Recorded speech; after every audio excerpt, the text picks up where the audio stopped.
Yo, what it do, St. Louis? It is Tuesday morning. It is 7 a.m. So y'all know what that means. It's time for the St. Louis Hustle podcast with yours truly, Cortez Hustle, and my lovely co-host, rocking the Derby, Michelle A in the building. And we got a wonderful show for you this morning. We're talking about how to avoid financial crisis. We got two very, very important people in the house. Nicole Tyler is joining us yet again. And then we got the owner of Serenity Funeral Home is going to chime in on this conversation as well. So you guys make sure you do me a huge favor and comment in the chat where you're from, drop the name of your business and or your brand.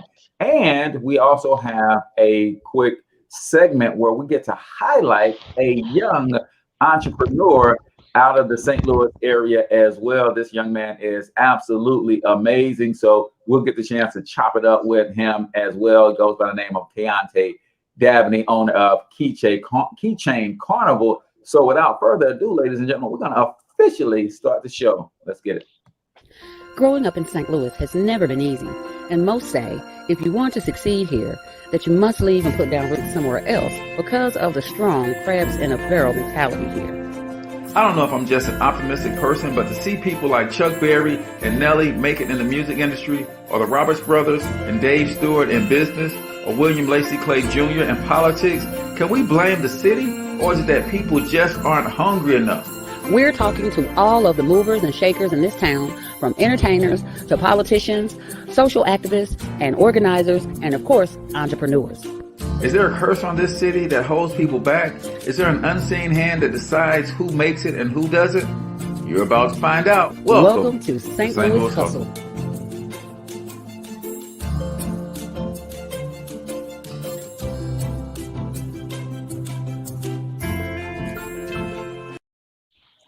All right, ladies and gentlemen, welcome to the St. Louis Hustle podcast. I'm, of course, your host, Cortez Hustle, also known as the one and only financial health mentor.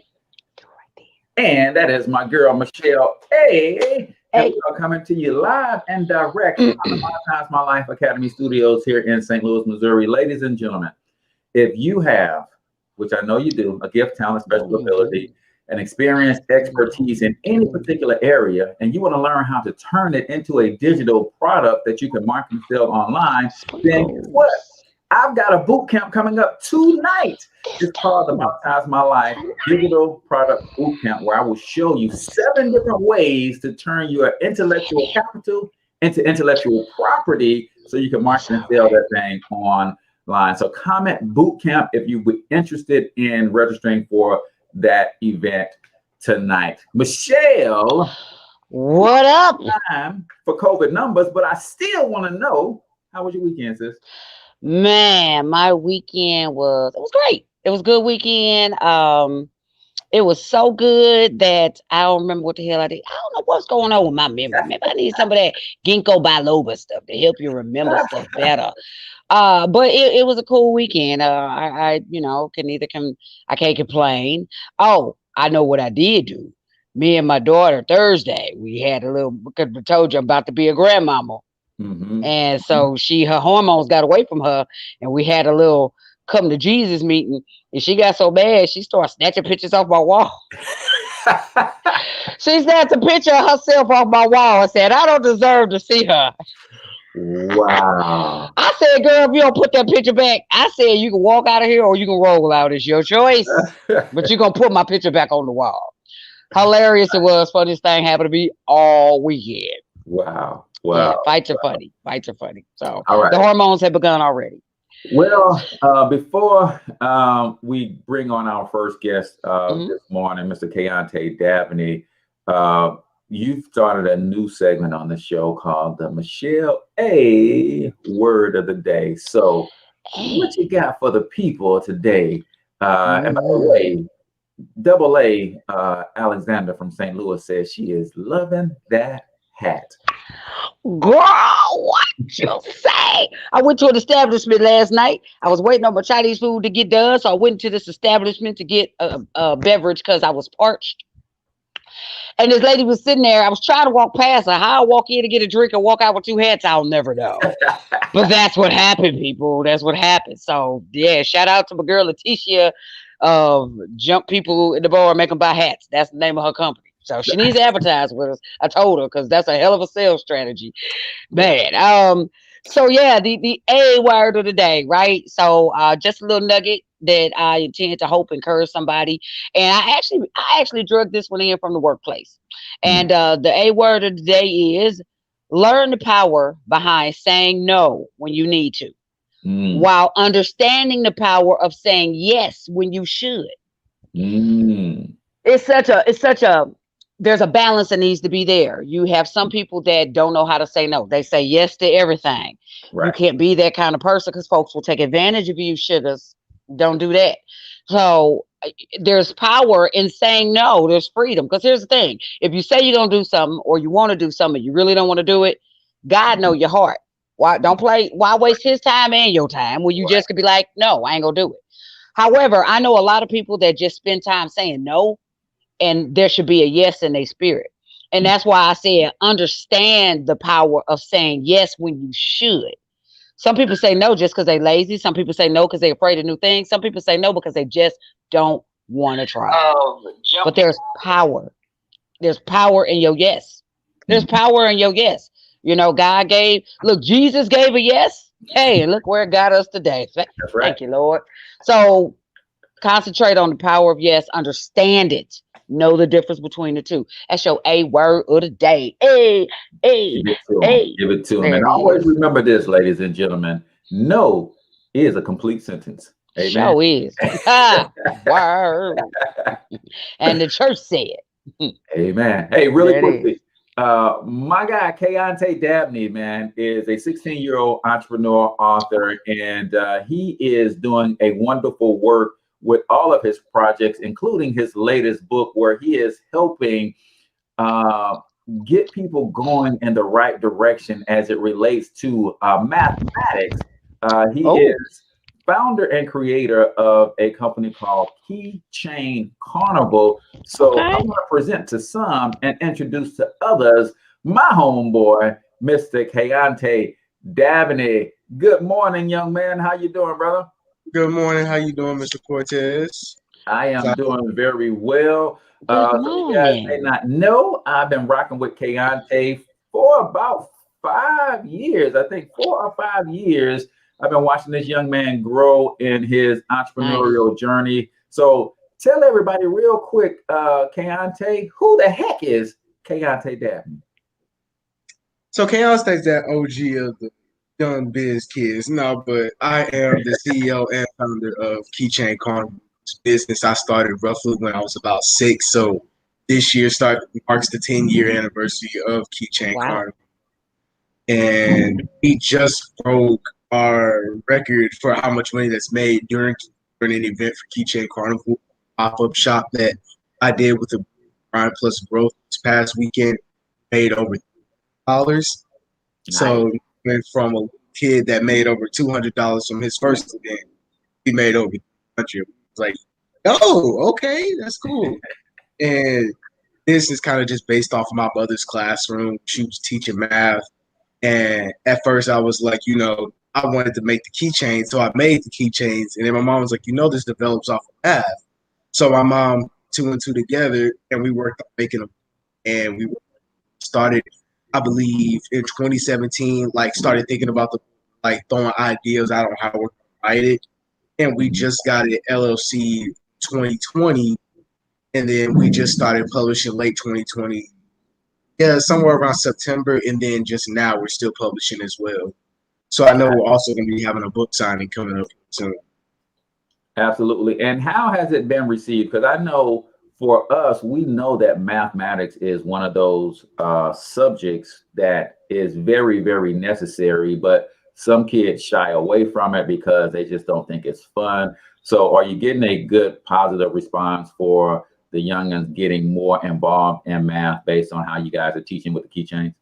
Oh, yes, most definitely. From Jay-Z Sweets, him and his little sister has been enjoying it.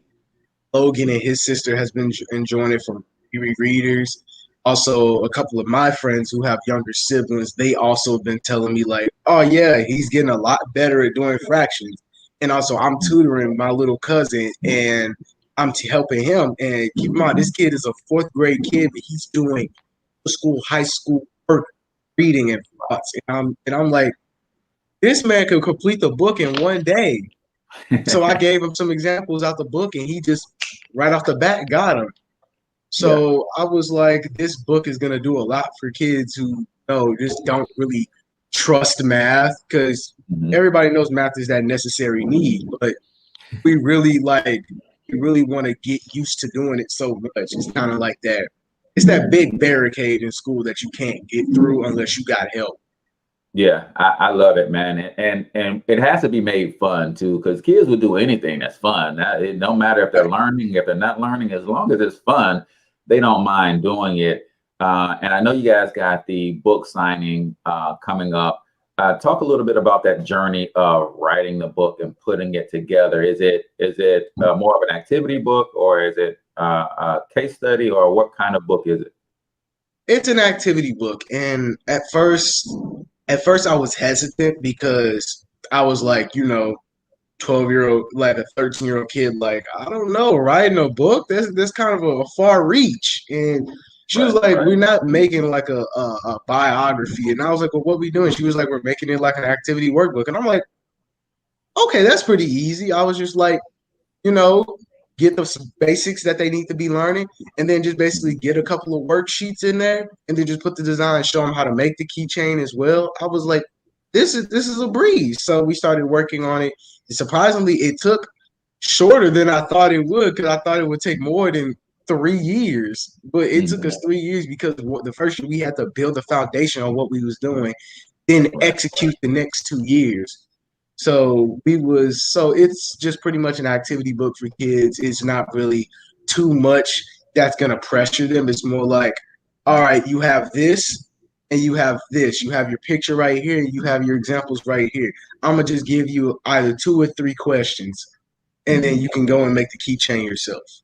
Got you. Do you have some samples of the keychains there? Because he makes these wonderful keychains based from mathematical equations and formulas.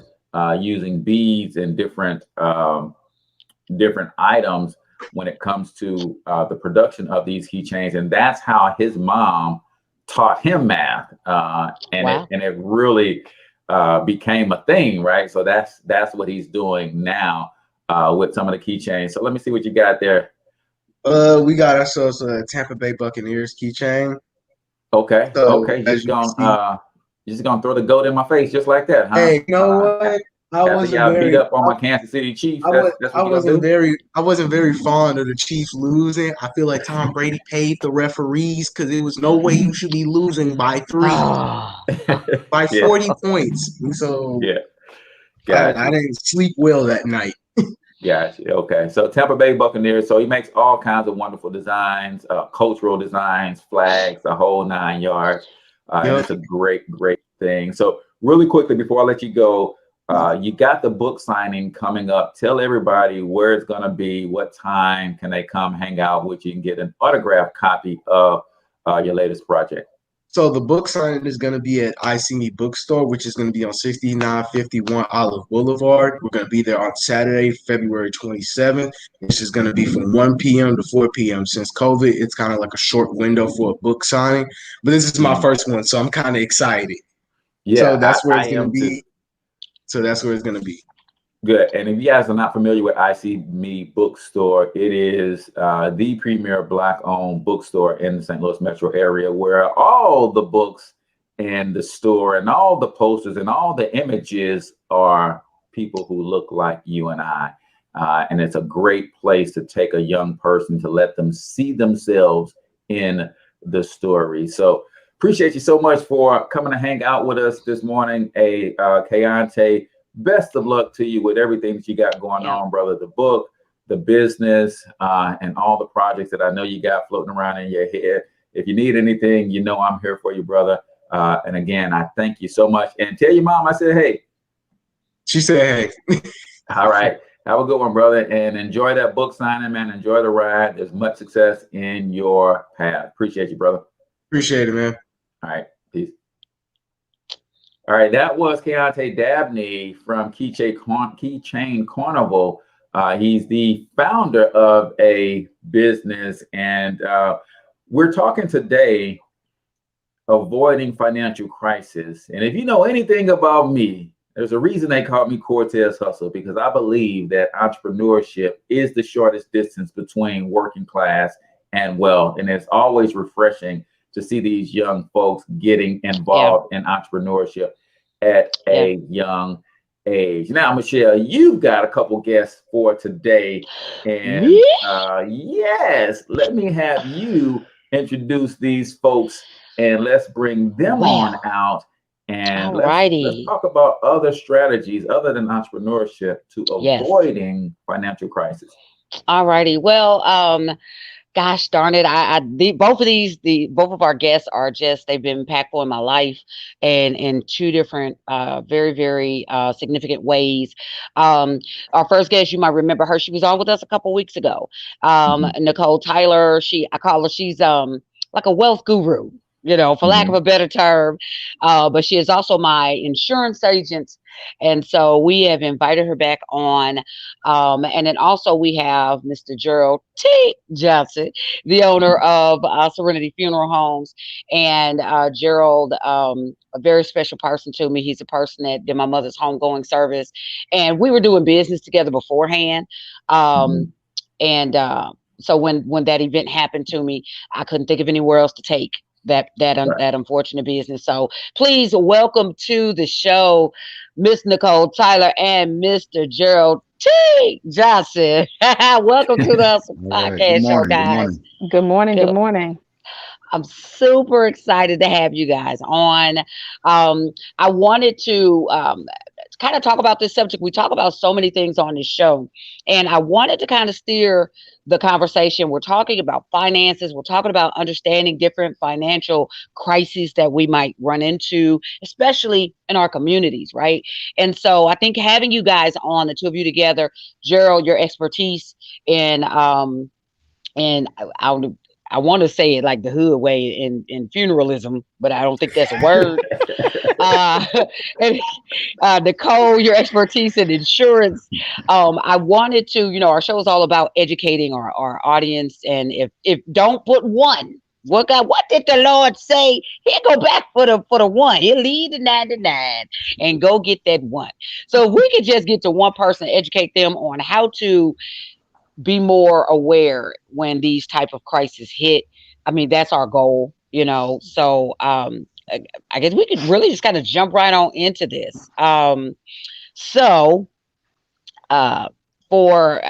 Just for the audience sake, Gerald, you did do my mom's homegoing about 6 years ago. And so give me a little background about you. How long have you been in the memorial business? Sounds better than funeralization. I'm just making up words as I go along. How long have you been in the business, Gerald? I've been in the business about 25 years. Wow. And so what drove you? I mean, you're a fairly young man. What drove you? I love your story. So what drove you that direction? You know what really inspired me to get into the business, excuse me, was the death of my grandmother. And, unfortunately at the time, my family just didn't have a lot. And so her funeral services kind of reflected that. We were kind of unprepared, which is kind of the subject that we're talking about today. And so I just felt like the prices at that time were just, astronomical. And so I kind of got in business to kind of help out the people who are unprepared. Now, of course, I don't want those people to be, my only clientele, but, I just kind of fight for the underdog. And so my slogan is always elegance made affordable. Ooh. And so that's kind of what I lean towards. Wonderful. So I'm gonna throw out this next question, just kind of for everybody. What do you think? Why are so many people afraid to prepare for death? Why do you think that? We can just kind of swing around the proverbial circle, but why are we afraid to kind of face that head on? And anyone could jump out there. Well, I think most people just don't like dealing with the topic of death. If you look at our younger generation, they think they're never going to die. Very true. That is so true. Please go ahead, Nicole. I'll piggyback off that. That's a very touchy topic, a conversation to have. Oh, absolutely. And my goal, being in the life insurance space, is to teach individuals how to be proactive versus reactive. Because if you have some conversations earlier on, you are better prepared. No one can ultimately prepare for the demise of someone that's close to them, but at least you're comforted in knowing that some things are already kind of taken care of, and it's less stress on you when the time comes. Yeah, and I think the pain associated with loss is it makes it difficult to have the conversations. And I think being able, like Nicole said, to flip that to say, hey, yeah, there's going to be some pain, but there's going to be some preparedness already in place that's going to help ease the pain. Nobody's going to not hurt if they lose a mom, a brother, a sister, cousin. But when your affairs are in order, it makes that whole ordeal a lot less stressful. And then I think you position yourself to get on better with the celebration of that person's life. And I think that brings more joy than sadness. Wow. I agree. Absolutely. Absolutely. Yeah. Okay. All right. So from the standpoint of, I want to look at this in two different areas, right? So Gerald, from the aspect of when someone comes in, this is a twofold question. Do you get a lot of people that come in and pre-plan funerals? So I guess from that standpoint, do you see that often? Yes and no. I guess I need to first give you my disclaimer. Okay. Funeral homes make tremendous money off pre-need funeral plans. Come on. I think the commissions for the average agent writing a pre-need, quote unquote, is really good. And this is just a personal opinion. We have an insurance expert on. She can certainly chime in. I don't think pre-need plans are necessarily financially the best tool for a client. I have families that come in all the time, and before I put a 25-year-old perfectly healthy kid in a pre-need plan, I would rather give them to somebody like Nicole and get them in a term policy, a whole life policy, because the premium on a pre-need plan might be $70, $80, $90 a month. And you're only going to have a $5,000 or $7,000 or $8,000 funeral plan. Whereas if I send you to Nicole and she takes that $70 a month and puts you in a $250,000 term policy, then when you pass away, hopefully you choose Serenity and you'll come in and spend way more, because like Hustle just touched on, the stress of not having the finances to properly bury somebody the way you want has taken away. And so now all you have to do is grieve. So a lot of times I don't really push pre-needs like other funeral homes, because I hate to say it, but I'm kind of against it. I think pre-need should be a last resort if you can't get insurance for whatever reason. If you're too old, if you're too sick, and pre-need is the last stick you got to swing, then go with it. Now, I am a big proponent of, now that's a different story. And just so you know, when you pre-plan, you'll come in and you'll pick everything out. You'll set up all of your services, pick all of your merchandise out, and your family knows how you want your funeral to be, but no financial transaction will take place. That's the difference between pre-planning and a pre-need. So once you put money down and you're in a monthly payment agreement, then it goes from a pre-plan situation to a pre-need situation. And so I love pre-plan, because that takes away the argument of, well, what did mama want? And then you got the son saying this and the daughter saying that. Now, there are a couple of benefits to pre-needs, but I'm just not, and I won't, maybe Nicole can hit on it, but I just don't want to. I'll leave it at that for right now, because I'll take over the show. Oh, wow. Let me jump in on that, because this is so powerful, and this is why I love Christian entrepreneurs, because there's an integrity that says bro. Sure. I could run an ad campaign and get all you jokers in here on a pre-need, and my commission will be off the chain. Come on. Right.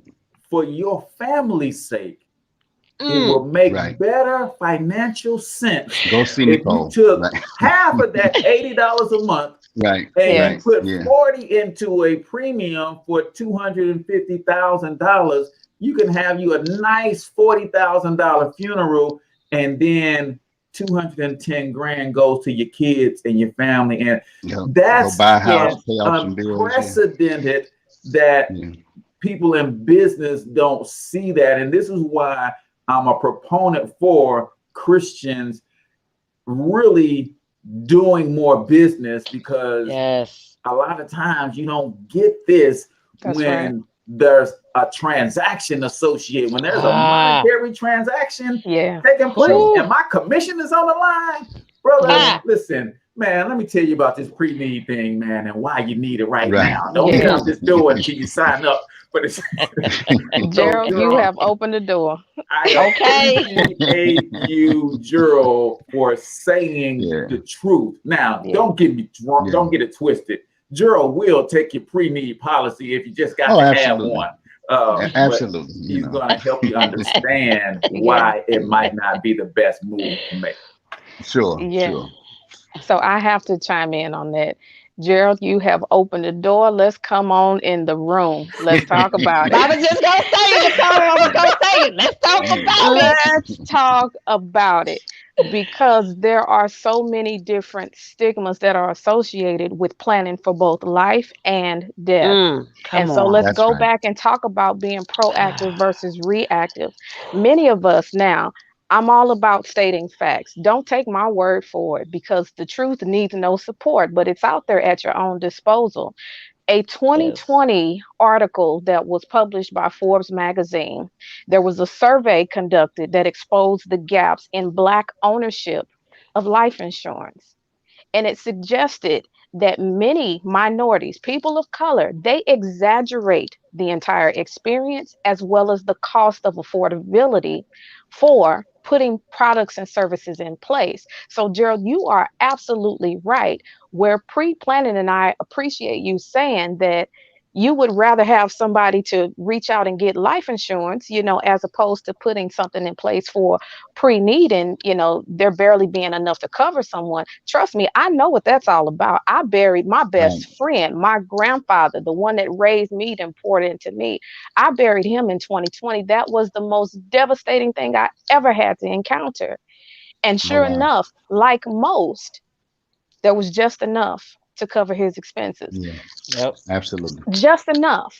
However, when we are better educated on where we can put our money, when you are young, when you are 20 and 30 something years old, it costs what? On average, a $250,000 policy can cost you anywhere from $30 to $50 a month. Are you kidding me? We spend more than that on dining out during the month, fast food drive-bys. Let's talk about it.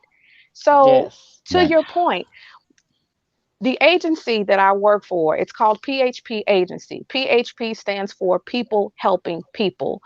Financial literacy is tenet to what we do, because we need people to understand the gaps between where they are, where you're trying to go. It's not an algorithm. It's not complicated, but you have to make a decision, and you have to partner with somebody that can help you set yourself up. So when you talk about, a $200,000 policy, people can invest their money in a life insurance policy today and have a legacy, have $100,000, $200,000 to give, to pass down to their family when they pass on. And it didn't cost them nothing but $30 to $50 a month. Why? Because they did it when they were young. They did it when there wasn't something going on. They didn't have all of these health issues, and their age wasn't a factor. They could get insured for a very affordable rate. And they've changed the game, because most of us, we do just enough. Oh, I'm not worried about leaving the kids anything. They'll be all right. Let me tell you something. Well, that's what we're not going to do. Okay, so. That's no fun, Michelle. This is statistically proven. No, you know what? And I hate to say that I was in that statistic.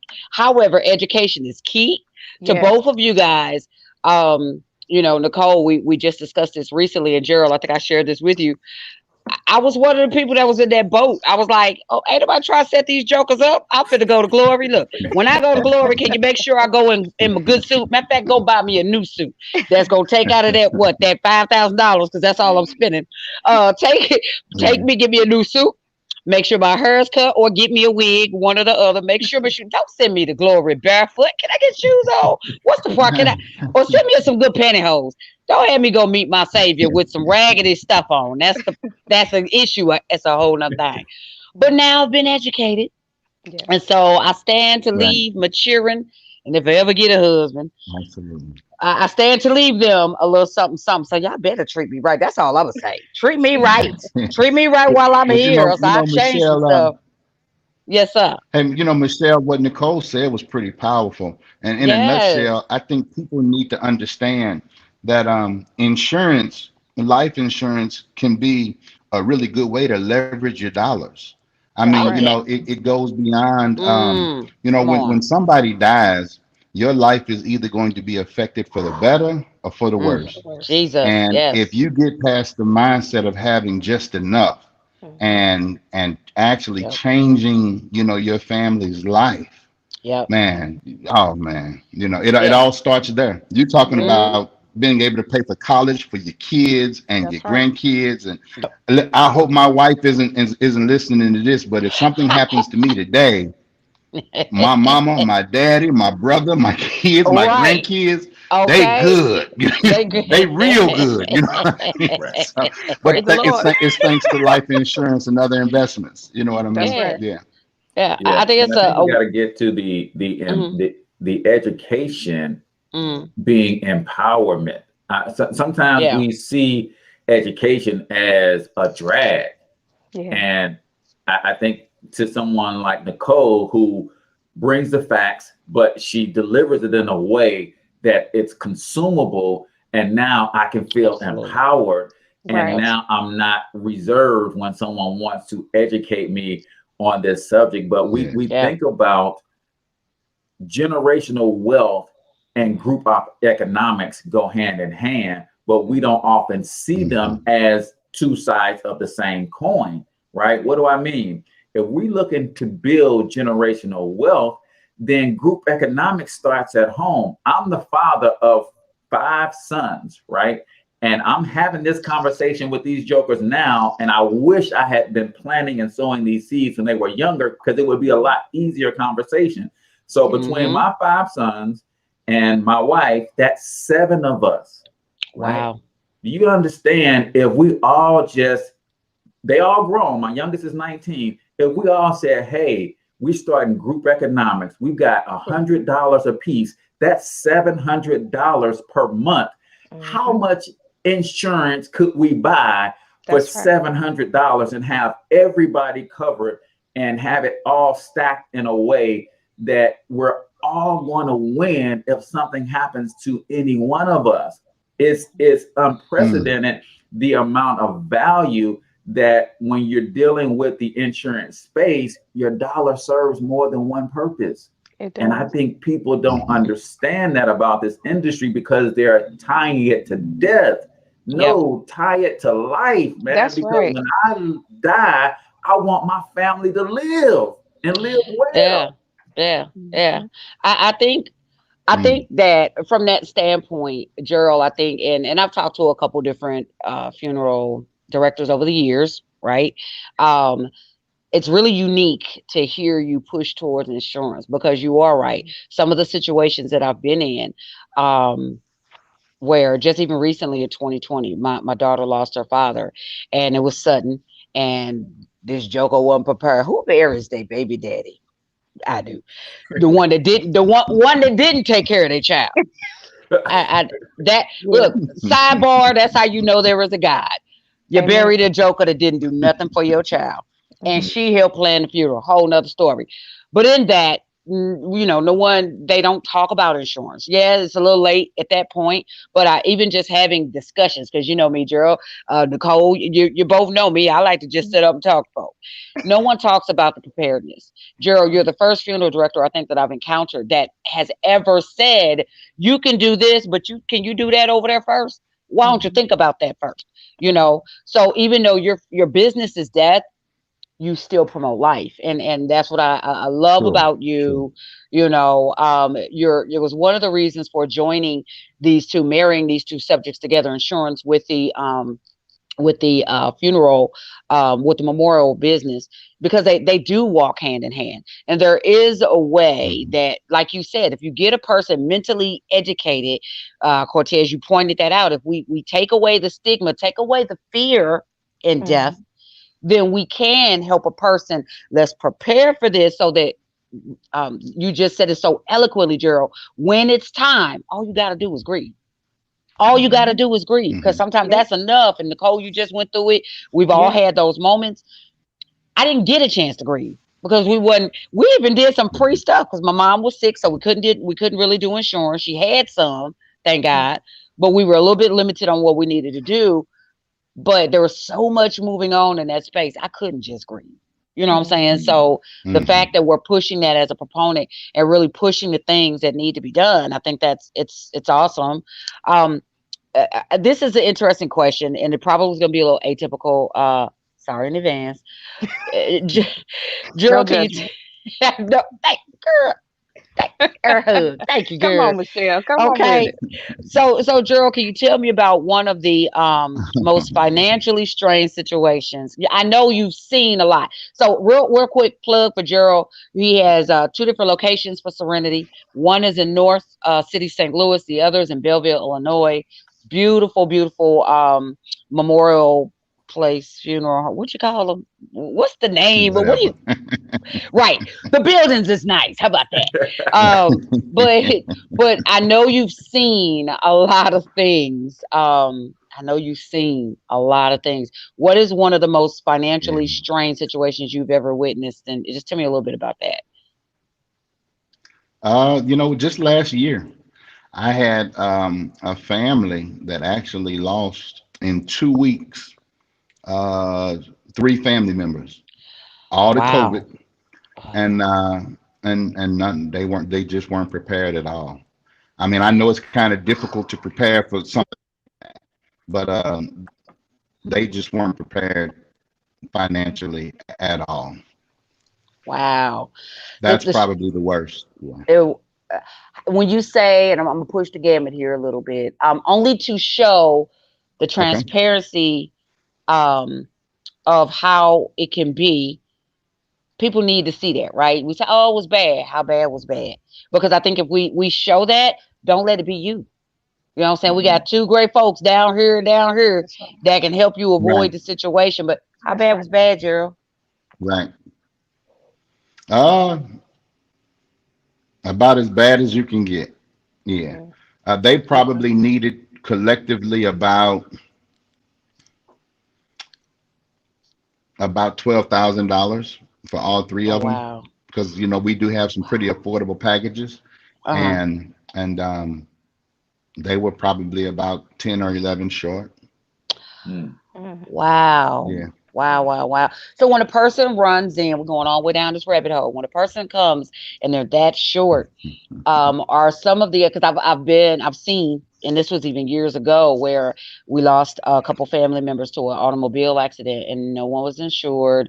There were a couple kids involved, unfortunately, and we literally put them away in cardboard boxes. So do families choose to cremate during those times, or do funeral homes still do that, where they will put a box together and they just put, try to dress it up a little bit? Yeah, I mean, a lot of families choose to reluctantly cremate, even though they don't want to. I've tried to put some packages together. That I have complete funeral packages that start at $17.95.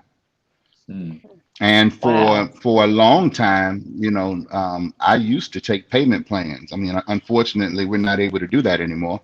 But we have some really affordable packages. So if a family comes in and they still can't afford my most affordable package, then that's really a hardship. Wow. Wow. Last question for you, and this was just, I was just curious. We went a little bit off the scale here. My bad. Do you ever have someone get down to that wire and say, you know what, we're gonna switch gears, just go ahead and crank it up. We're gonna run them on through. And do you have people that kind of switch it in the last minute because they don't have the money to pay to bury somebody? So they can somebody switch mid course and go from a burial to Oh, cremation? sure. Okay. Absolutely. I'll be honest with you. When I meet, I probably even said it to you. I don't remember, but it used to be my standard spiel. Whenever I would start making funeral arrangements with the family, I would tell them, listen, I know we've gathered together for sad business, but ultimately you need to understand that funeral arrangements it's financial decisions.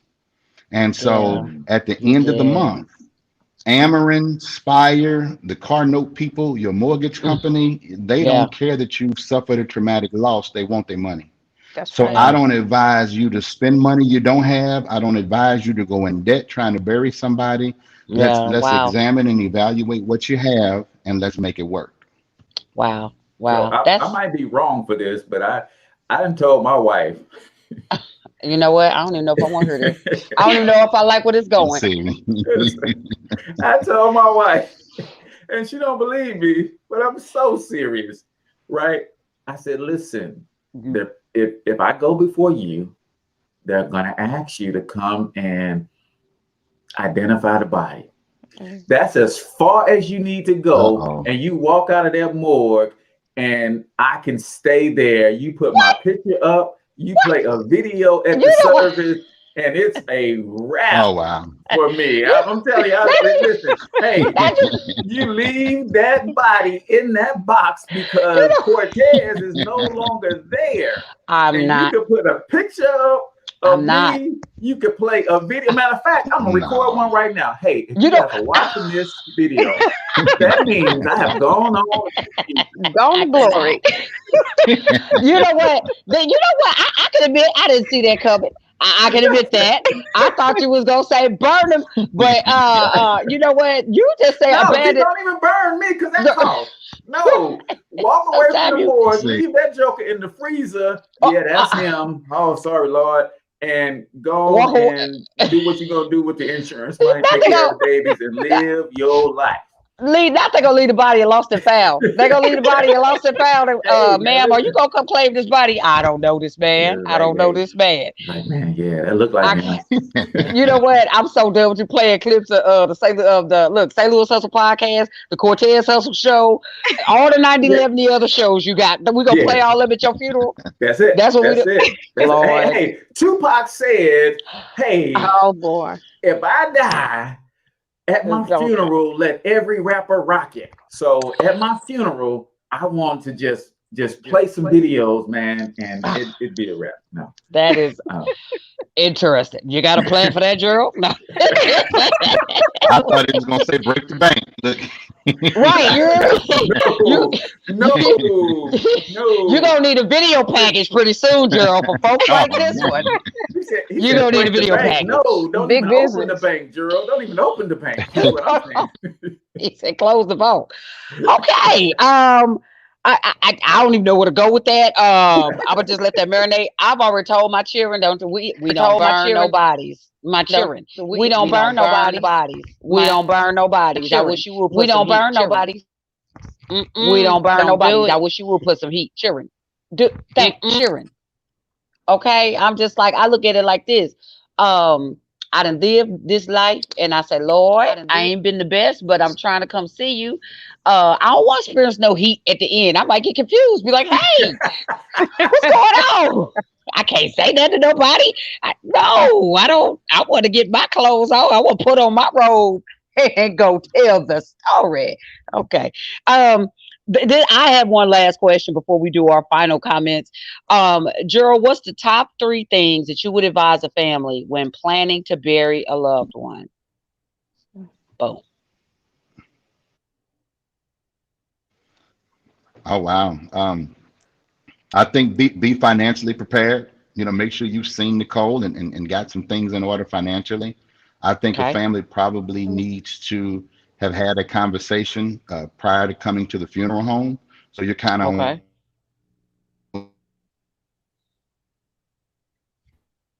one accord. I believe that's where he was going with that. First thing is, whatever you do, don't.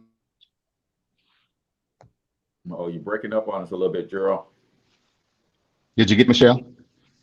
I'm sorry about that. No, that's fine. I need that last Can you hear me statement. now? You said yeah, we can hear you great now. That last statement you said, and whatever you do. Okay. Don't go in debt to bury somebody. There it is. That's all I'm saying. Play a video. That's all I'm saying. That's all I'm saying. Play a video and put up a picture. So may I answer that same question? Yes, Michelle? of course. Okay. I definitely want you to. Yes, ma'am. So 3 things. So Gerald, I know that you specialize in, memorial services, but 3 things that I would advise. Number 1, GoFundMe is not insurance. Absolutely. On the last show, I gave the numbers on that again. We spend $220 billion a year dining out. But there was $300 billion raised through GoFundMe account. That's number 1. GoFundMe is not insurance. Number 2, employee sponsored coverage, or even coverage through your bank. They may give you $1,000 or whatever else. It's not guaranteed. It's important to have something additional in place so that you are prepared when this moment comes. And then number 3, the longer you wait, the more it will cost you, and not just financially. When you think about the physical aches and pains, the grief that come along with it. Proverbs 27:1 said it best. Come on, Don't put off tomorrow what you can do today. And it all starts with the conversation. It all starts, I say it all the time, somebody has to be the champion among us. Somebody has to start thinking about these things in advance. Somebody has to be intentional about being proactive versus reactive and making the decision to have something in place that's not only going to cover you, but can also be passed on to your family and cover them, not just financially, but it would take the physical stress and strain off of them without having to be so concerned about financial decisions. Man. Yeah, man. That's dope. And I'm going to tell you, man, take it to the garden, people. Take it to the garden, right? So when you're talking about preparedness, I think I do a little gardening, in my backyard. And there is 2 types of plants primarily. There's your perennial and then there's your annual. Your annual, you have to plant every year, right? So I have to be physically capable to get out and till the ground every year. And the Bible speaks to doing that when you're a young man. When I'm strong, I got bigger, I'm full of life. Yeah, I can go out there and cut the grass with a knife if I have to. But when you get older, you're not trying to go out there and do that kind of work every year. That's where you plant your fruit trees.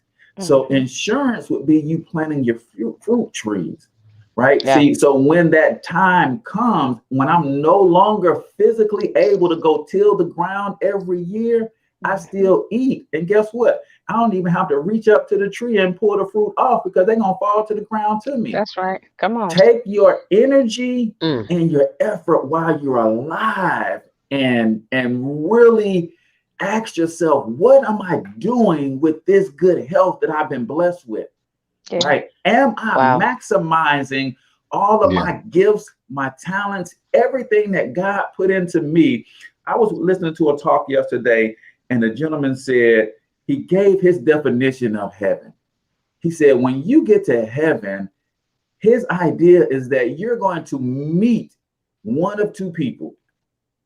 You're either going to meet the person and be the person that God created you to be, and you're going to see your identical twin. Because God's going to show you, hey, this is who I created you to be. This is who you are when you get here. Come on, Pastor Deacon. You're the same as that person. Come on, Reverend. When you get to heaven and God say, hey, all I gave you, this is all you could have done with your life. And when you show up, will you not even recognize that person? And you he ain't say, do nothing with what God gave wow, you. So in wow, that's addition to the deep. insurance, you And got talent. gifts, talents, and special abilities that That's will make Uh, room for you that's right. if you uh, will step out there and leverage them. Yes, you sir. know That's what? good. That's The good good. the good pastor, Reverend Bishop Cortez Hustle was in the building. He Listen, come just on in the stopped by. room. Come on in the room. Get my scriptures. My scriptures. That's what you know what that was so big what you just said. There's so much to unpack there. We gotta do a show on that. That who do you think you being, why you being, who you being, and who was you supposed to be? Right. Because I got a feeling when you get to glory, it's gonna be two different things. Yeah. And yeah, that's so heavy. That's gonna stay with me. That's gonna walk with me. I got Man. a question from the audience if we can. Okay. Yes, please. Angela AA says, "Hey, Gerald, do you have restrictions on how family celebrates the homegoing? Okay. Can they play rap music? If Come on, AA. I have had some families play rap music here at the chapel. I don't allow it at the church. My policy pretty much is when a family entrusts me, then I kind of work for them. So here's my spiel. I'll do whatever it is you want me to do as long as it's not illegal or unethical. That's So it. that's where I draw the line. Now, have I had some requests that I had to say no to? Absolutely. But No booty shakers at the funeral? well, yeah. Well, I've had that before. But anyway, I'm gonna write a book. I swear to God, I'm gonna write a book. But but yeah, as long as it's not illegal or unethical, then I'll do the best I can to help you make the most memorable homegoing celebration for your loved one you possibly can. Wow. So when we burying a pimp named Slickback, Right. and this girl got stuff prepared, as long as it's not illegal and Unethical. Oh my goodness. named Slickback. You gotta put it like that on the service. A pimp named Slickback. A pimp named Slickback. A Yeah. pimp named Slickback. Pimp. Mhm. Okay, so this is again, I'm off the rails. Sorry.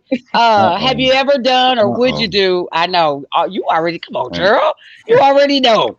Would you do a funeral where it was? I don't know if it was popular, but they had it in the early millennium, late 90s, where they be posing bodies. Oh, I don't want them in the casket. Set them in the chair at the card table playing dominoes. That's what they used to do. If they wanted that setup, would you do that? That's an interesting question. I'm open. Slickback. Can't wait to hear this one. You might change my mind. I might not want that. If you put me in front of my microphone, Gerald, and with my family behind. Yeah. Cortez, that might be a little much. I'm just thinking it might be a bit much, but all right. I think we lost you a little bit there, Gerald.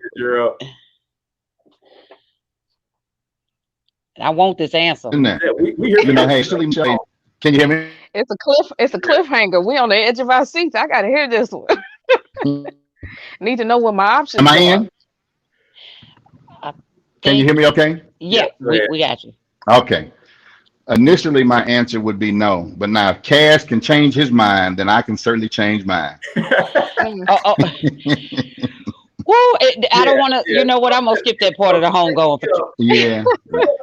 Those man, I'm almost afraid of the liability. I mean, my hat's off to those firms that do it. A lot of those firms are out the country.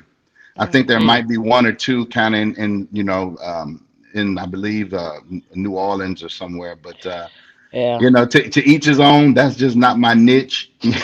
So I'll stick to what I'm good at. I know and that's more the Orthodox traditional stuff. Okay, you said that's not your ministry. I understand. Right? Hey. Absolutely. What's his name? A pimp named who? Cortez? A pimp named who? Slickback. I want to be stood up like this. Yeah. You know what? That's y'all let me know how it went. Listen, I'll be, Cash, it's funny you mentioned that because I did have I did have a family request that, and I declined. I told them that I didn't think I could do it, and so I kid you not, they did it themselves. They I'm sorry. huh? We all need to do breakfast. Look. What, you're There's stories that Gerald can't share publicly. Oh, Man. man. When I tell you, I promise you, I'm here for those. man. But again, when it wasn't illegal and it wasn't unethical. Wow. I didn't agree with it, but they did it themselves. Wow. Wow. I can't even. Man, so as we come upon the top of the hour, I'm gonna say this, Nick Cortez. I know we have to do final thoughts, but I adore the both of you guys. Thank Gerald, we go back and you probably, I love to give people their flowers while they're here. I ain't gonna wait till you're gone. The glory, I'm gonna give them to you now. I adore you, and I adore you as both a person, as a businessman. You have supported me not just through one of the most horrific times of my life, but you've also supported me with my dreams. You got behind me in the conference, even though I had some things that kind of took place with that. You are a true businessman. You're a true Christian man. I love you, brother. I really do. And I appreciate you for coming on the show. And man, wherever you need me, with the exception of doing a funeral, I got you. With the exception, that you heard me. Jared wants you to come hang out with him in the bodies. I can't do that. But I'm gonna pull it over there, Michelle, and come over here and grab this. We're gonna get somebody. He would do that. He would do that. I got you, except for right there. But and Nicole, we became fast Put you to friends. work. I will put you to work. I don't want to work, sir. I watch. I won't work. The Bible say watch as well as pray. I watch and pray at a distance. I can't do it. Nicole, we became fast friends. We met through a mutual friend, and I just adore your spirit. I just love what you bring every time you show up. You pack a bag and be like, I don't know what exactly this is gonna be, but I got my bag. You know what I'm saying? Like most women, we come with a bag. We try to have a little bit of everything inside that bag. You do that every time, and you never disappoint. And I absolutely love you. And I'm grateful for you both having taken the time to do this show. This was special for me because, I still got one parent left, and I don't know when he go on to glory. I holler at you, Gerald. You remember Pops? He's still yet hanging in there. But I'm glad we did this show. I'm glad we were able to put this together because I think aside from the jokes and the laughter, you guys shared so much information.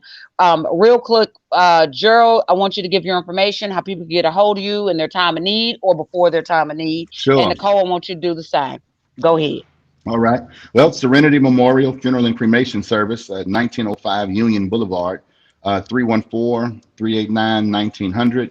And then it's also Serenity Memorial Chapel at 3416 West Main Street in Belleville, Illinois.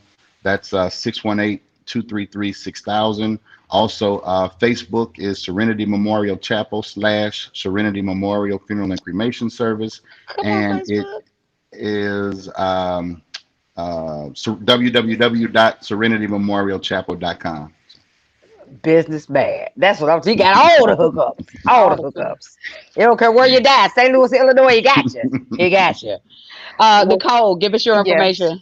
Well, first, let me give a big shout out to CORTEZ Hustle, to our lovely co-host, Michelle A., and of course, Gerald T. Ford of Serenity Mortuary Services. I appreciate you all greatly. This has been time well spent.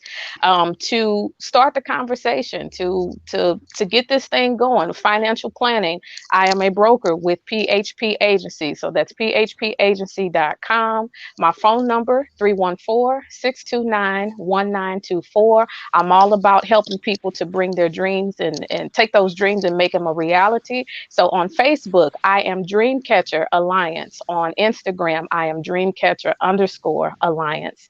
Nicole Tyler, here to help and serve our communities, one conversation at a time. Let's go. Awesome. Yeah. Awesome. Ladies and gentlemen, it is 8:00, and I have to honor our syndication partner over at the Empowerment Network. So we're going to end with that. Till we talk to y'all next time. Hustle up. Hey.